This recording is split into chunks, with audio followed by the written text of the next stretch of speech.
Benvenuti, ¿sabías que existió una república pirata? Hay pocos ejemplos de una situación tan sorprendente como la República Pirata de Nassau. En medio del Caribe, una irreductible isla de piratas sobrevivía a las invasiones inglesas y castellanas, dedicándose a la piratería. Estamos ante el único gobierno en la historia moderna organizado y dirigido por piratas, así que trataremos su origen. Todo empezó en los últimos años del siglo XVII, cuando el pirata Henry Every sobornó al gobernador inglés de la zona con parte de lo saqueado para volverlo un puerto seguro para la piratería.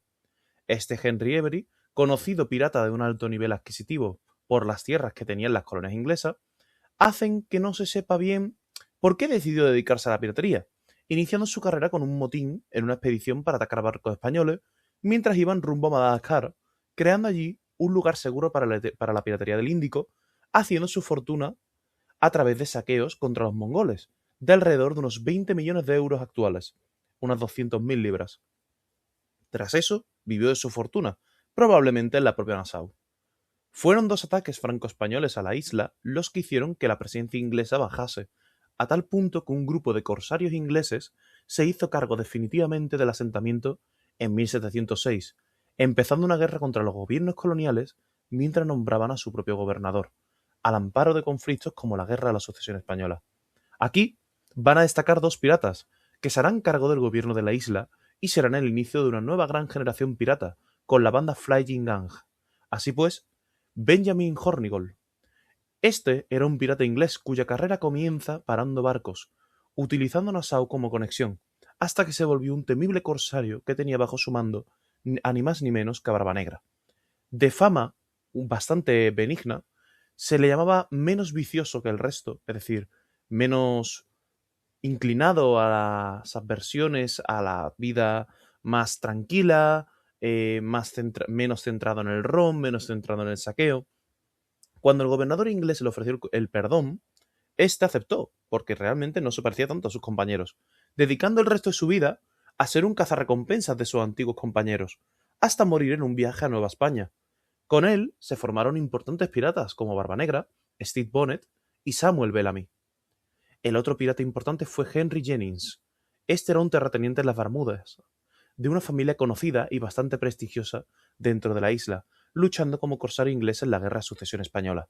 Su primer y gran acto pirata contra los españoles le dio una gran fortuna, y este colaboró con Samuel Bellamy, con el que salió para saquear barcos, hasta que éste lo traiciona, decidiendo, tras ser prácticamente ya convertido en pirata en busca y captura, gobernar Nassau como alcalde, hasta que 2 años después aprovechará un perdón real para volver a las Bermudas, donde morirá como un miembro rico y respetable de su comunidad, a pesar de, sin embargo, tener fama de una tendencia extremadamente cruel para su época incluso. Bajo su mando se formaron algunos piratas que también van a destacar por su crueldad, como por ejemplo Charles Vane, Calico Jack, Jack Raham, Annie Bonny o Mary Read. Tras ellos, se elegiría como nuevo gobernador al mayor de los piratas de su época, aprendiz de los anteriores y por votación de todos los piratas. Efectivamente, estamos hablando de Barba Negra, ahora como magistrado de la República de Nassau. El gobierno de Barba Negra estableció las bases de la famosa piratería caribeña. Armado con una potente flota, recursos y hombres, no eximió a los ingleses de sus crímenes, llegando incluso a enfrentar fragatas y flotillas del poder que llegaron a alcanzar teniendo que organizar de tantos barcos que tenía una auténtica flota. Este ya había sido corsario mucho tiempo antes, es decir, que tenía experiencia en el mar durante la Guerra de Sucesión, igual que muchos otros, y al igual que estos, se había dedicado a la piratería tras acabar la guerra porque se había quedado sin trabajo.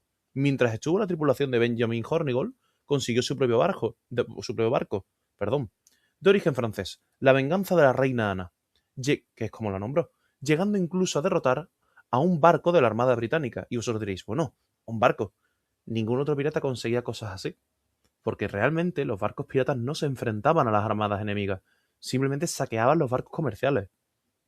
Entonces estaba aliado con Steve Bonnet, que era apodado, por cierto, como el Caballero Pirata, un terrateniente acomodado que ahora se dedicaba a la piratería, con el que alcanzó buena parte de su fama y al que todos recordamos por Assassin's Creed 4 Black Flag, que sinceramente está en mi corazón, pero bueno, eso ya es otro tema. Será justamente en 1718 cuando llega al máximo de su poder, aliado Barba Negra con el mismísimo gobernador inglés de Carolina del Norte, Charles Eden, obteniendo el perdón, realizando sin embargo su famoso ataque sobre Charleston, bloqueando la ciudad pidiendo un dinero a cambio de irse, y tras conseguirlo, se retiró.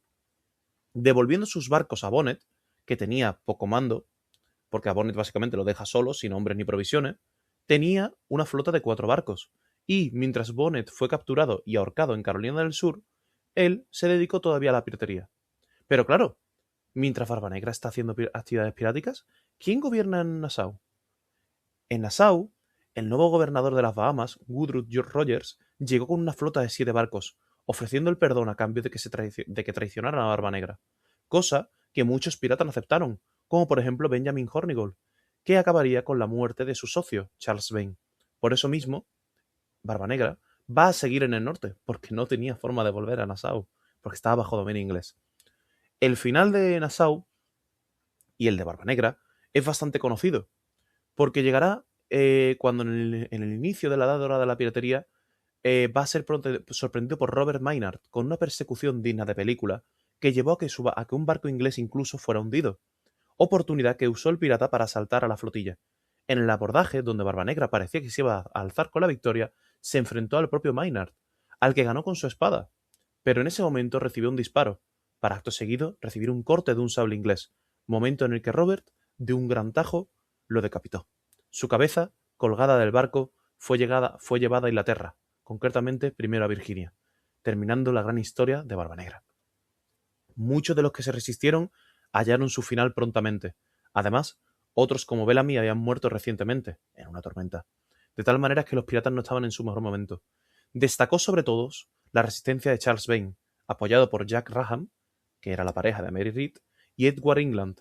Estos organizaron una defensa de Nassau, y tras ser capturados, Charles aprovechó una falsa promesa de dejar a la piratería para escapar y continuar sus andadas. Charles Vane no era un cualquiera tampoco. Era un corsario que empezó sus andadas con Jennings atacando barcos, siendo condenado por piratería y partiendo a Nassau, que va a volver su base de operaciones desde 1716. En 1718 causará un auténtico terror en el mar, concretamente en la zona caribeña, por supuesto, destacando por su crueldad, su abierta oposición al código pirata, prefiriendo la ley del más fuerte, y su ataque a Charleston, como había hecho Barbanegra. Pero a diferencia de Barbanegra, este le saldrá mal, porque la población y su propia tripulación se le van a poner en contra. Finalmente, cuando marcha a Nueva York y estaba siendo derrotado por una fragata francesa, huyó, abandonando a su tripulación, de tal manera que Jack Raham se hará cargo de esta, quedando con él solamente un pequeño barco y 15 hombres, con los que intentará huir, pero sin embargo su barco se hundirá. Vane sobrevivirá y se esconderá durante unos cuantos años, hasta ser encontrado en 1721, terminando colgado en Jamaica. Poco después también caerá Jack Raham y su grupo. Capturado en 1719 por Jonathan Barnett, también será colgado. Sin sus fundadores, Nassau pasó a ser nuevamente una propiedad inglesa. El proyecto de la República había sido uno curioso, que se basaba en un sistema democrático, entre los piratas por pura lógica, por poder, debido a que era eso o la ley del más fuerte, y eso era una guerra total. Y siendo grupos tan pequeños en comparación a sus perseguidores, la unión hacía la fuerza. El voto popular se aplicaba a la República, y en los barcos se elegía a sus representantes, es decir, a los capitanes, lo que realmente servía para cambiar de líder en caso de necesitarlo, destacando en estos grupos antiguos marineros o corsarios ingleses, irlandeses y mulatos, a pesar de que los piratas también participaron del comercio de esclavos. Su código, jurado con una Biblia y una botella de ron, era una firma de un acuerdo por el que los criminales podían acabar con un destino diverso, como ser entregados a las propias autoridades inglesas o ser abandonados a morir. El código fue creado por Bartholomew Roberts, un pirata que acosó las costas caribeñas y africanas hasta su muerte en la propia África, en 1722. Hay que aclarar que, aparte de que sus leyes son fácilmente ubicables, había muchos anexos, pero lo cierto es que no se conservan, porque las modificaciones de cada tripulación se perdieron debido a que, claro, cuando eran capturados, quemaban estos, porque dentro de los diarios del capitán donde estaba también el código, solían encontrarse las listas de los saqueos, y eso implicaba que les podían arrestar por crímenes que habían cometido. La República Pirata terminó así un proyecto que había empezado con una intención bastante novedosa, que recuerda mucho a los ideales republicanos de la República Francesa en los inicios de la Revolución, pero que va a caer pronto por, como ya han dicho otros divulgadores o historiadores, por la codicia de sus propios miembros. Espero que el vídeo os haya gustado y os deseo un gran día.